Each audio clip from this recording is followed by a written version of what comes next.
करू. आज ठाणे महापालिकेची सर्वसाधारण सभा महापौर सौ शर्मिलाताई पिंपळकर यांच्या अध्यक्षतेखाली संपन्न झाली.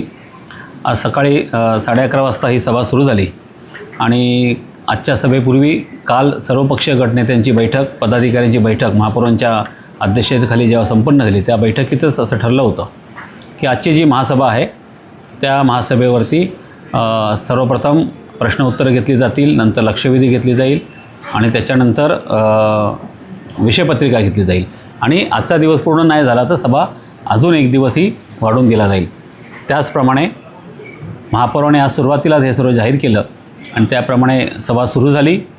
प्रश्न उत्तराचे काही विषय थोडे पेंडिंग असल्यामुळे आम्ही पहिली लक्षवेधीला प्रारंभ केला आणि जी काय गावदेवी मार्केटमध्ये जी काय दुर्घटना घडली आणि 2 जण आमचे कर्मचारी जिथे शहीद झाले त्या कर्मचाऱ्यांच्या बाबतीत तसंच त्या विषयाच्या बाबतीत एकूण 5 जणांच्या एकाच विषयाच्या लक्षवेधी होत्या त्या एकत्र केल्या. त्या संदर्भात जवळजवळ 40 नगरसेवकांनी, सन्मान्य नगरसेवकांनी ह्यात सहभाग घेतला, त्यांनी चर्चा केली आणि सकाळी 11:30 वाजल्यापासून ते आता संध्याकाळी 7:30 वाजेपर्यंत ह्या लक्षवेधीवरती, ह्या गंभीर विषयावरती सर्व नगरसेवकांनी चर्चा केली आणि त्या चर्चेमध्ये फायर ऑडिट संदर्भात, स्ट्रक्चर ऑडिट संदर्भात, उपाययोजनेसंदर्भात, महापालिका प्रशासनाने काय काय ह्या संदर्भात कामकाज केलेलं आहे, कोणत्या पद्धतीने उपाययोजना केलेली आहे, ह्या सर्व संदर्भात सर्व नगरसेवकांनी त्या ठिकाणी आपलं मत व्यक्त केलं आणि एकदम पॉझिटिव्ह सकारात्मक चर्चा झाली. आजची सभा ही बरेच दिवसांनी शांततेत पार पडली आणि ह्याचं सर्व श्रेय ठाण्याच्या महापौर सौ शर्मिला पिंपळकर यांना जातं, कारण त्यांनी काल त्यांची भूमिका घेतली होती की सर्व सदस्यांना बोलायचं आहे पण तो क्रम ठरवून घ्या. आणि तुम्हाला आश्चर्य वाटेल की लक्षवेधीवरती पण चर्चा करताना सर्व पक्षाच्या नगरसेवकांचा क्रम त्यांनी सभा सुरू होण्यापूर्वीच मागितला. शिवसेनेचे असतील, भारतीय जनता पार्टीचे आहेत, राष्ट्रवादीचे आहेत, सर्व पक्षाचे लोक त्यांचा क्रम मागितला आणि त्या पद्धतीने सचिव वरतून नाव पुकारत होते आणि आमचे सदस्य सन्मान्य नगरसेवक त्या ठिकाणी आपलं भाष्य करत होते. अशीच जर प्रथा आणि परंपरा जर सुरू राहिली तर मला वाटत नाही यापुढीलच्या कोणत्याही सभेमध्ये गदारोळ होईल. आजच्या महासभेमध्ये कोणीही सदस्य की मला बोलायचं आहे, मला बोलायचं आहे अशा पद्धतीने उठले नाहीत आणि सभा ही चांगल्या पद्धतीने संपन्न झाली. यात लक्षवेधीवर आम्ही चर्चा केली, लक्षवेधी ती जी होती ती पूर्ण केली. याच्यानंतर 3 विषय जे आमचे विषयपटलावरती होते प्रामुख्याने 538, 539 आणि 541 हे 3ही विषय आम्ही आज त्या विषयाला मंजुरी दिली.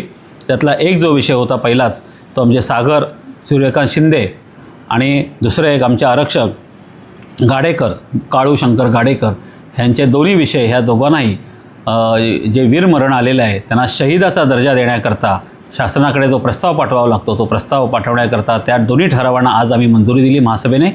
दुसरा विषय होता माननीय उपमुख्यमंत्री अजितदादा पवार यांच्या विमान अपघातात जे शहीद झाले होते त्यांच्याबरोबर त्यांच्या अंगरक्षक होते ते आपल्या दिव्यातले, ठाण्यातले रहिवासी होते शिंदे म्हणून, नंदकुमार शिंदे यांनाही ह्या ठिकाणी त्यांच्या कुटुंबियांना म्हणजे त्यांची पत्नी यांना किंवा त्यांच्या कुटुंबियांना ठाणे महापालिकेच्या सेवात समाविष्ट करून घेण्यासंदर्भातला एक जो काय सिंपत्ती आणि एक सहानुभूतीचा जो विषय होता तोही आम्ही 541 हा विषयही आम्ही आज मंजूर केला. ह्या 3ही विषयाचं गांभीर्य लक्षात घेऊन प्रशासनाने ते विषय पटलावर आणले होते.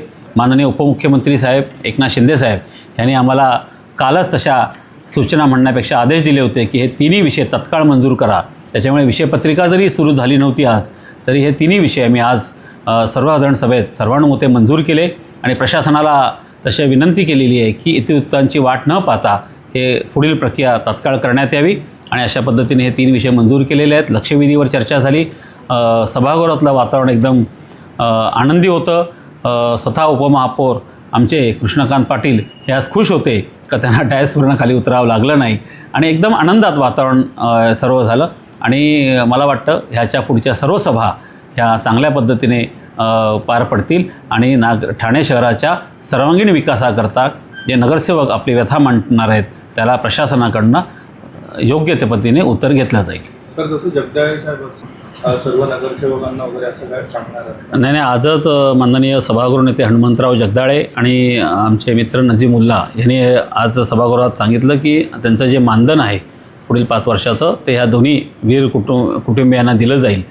तर नगरसेवकांमध्ये ही चर्चा झाली, शिवसेनेच्या नगरसेवकांमध्ये ही चर्चा झाली आणि आम्ही आज त्या ठिकाणी जाहीर केलं की ज्या नगरसेवकांना की जे आपले सदस्य आहेत त्यांना आपलं मानधन द्यायची इच्छा असेल त्यांनी तसं लेखी पत्र महापालिका आयुक्त, महापौरांना आणि कॅफोंना द्यावं. म्हणजे त्या पद्धतीची पुढची प्रक्रिया केली जाईल, कारण का ती प्रक्रिया करणं गरजेचं असतं. त्याच्याशिवाय ते मानधन डायरेक्ट त्यांच्याकडे जात नाही. तर ते आज तशी आम्ही सूचना सर्व नगरसेवकांना केलेली आहे आणि त्या पद्धतीची प्रक्रिया जसे पत्र प्राप्त होतील त्याप्रमाणे आम्ही ते त्या सर्व त्या वीर कुटुंबांना देणार आहोत. मीना सोनके यांनी देखील एक शिक्षणाचा मुद्दा उपस्थित केला की त्या मुलीचं शिक्षण महानगरपालिकेकडून करण्यात यावं. हे बघा, ती जी सागर, आमचा जो स्थानक अधिकारी आहे फायरमन सागर शिंदे, ह्याला जे वीरमरण आलेलं आहे त्याची मुलगी 3 महिन्याची आहे. आम्ही त्यांच्या घरी गेलो होतो, त्यांची आई भेटली, त्यांच्या पत्नी भेटल्या. अत्यंत दुःखात ते कुटुंबीय आहे. त्याच्यामुळे त्यांच्या शिक्षणाचा प्रश्न आहे, परंतु ज्यावेळेला आम्ही शहीदाचा दर्जा देतो त्या शहीदाच्या दर्जामध्ये त्यांचं सानुग्रह अनुदान आलं, त्या कुटुंबाचं पालनपोषण आलं, त्या कुटुंबाच्या ते जी लहान त्यांची बेबी आहे तिथं शिक्षणाचा खर्च आला. त्याचप्रमाणे त्यांना ज्या मिळणारे फायदे आहेत प्रशासनाच्या मध्ये ते सर्व या शहीदाच्या दर्जामध्ये त्या सर्व ठरावामध्ये समाविष्ट असतात. त्याच्यामुळे वेगळ्या पद्धतीने शिक्षणाचा खर्च महापालिकेने उचलायची गरज नाही. तो शहीदाचा दर्जा आम्ही एकदा दिला की ह्या सर्व योजनेचा त्यांना फायदा होतो.